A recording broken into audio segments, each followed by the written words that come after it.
নমস্কার, আমি রিয়াঙ্কা। স্বাগতম রান্নাঘরের গল্পে রিয়াঙ্কা চ্যানেলে।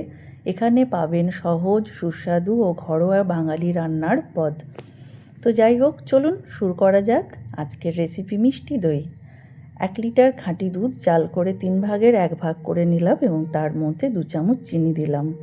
এরপর দুধটা কিছুটা ঠান্ডা হয়ে এলে তার মধ্যে 1 চামচ টক দই দিলাম, কিন্তু সরি আমি সেটা দেখাতে পারিনি ভিডিওতে, তার জন্য এক্সট্রিমলি সরি।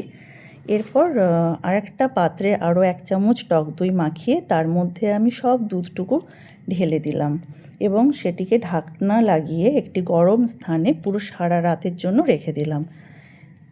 ফিরে আসছি আগামীকাল সকালে। তো এই দেখুন,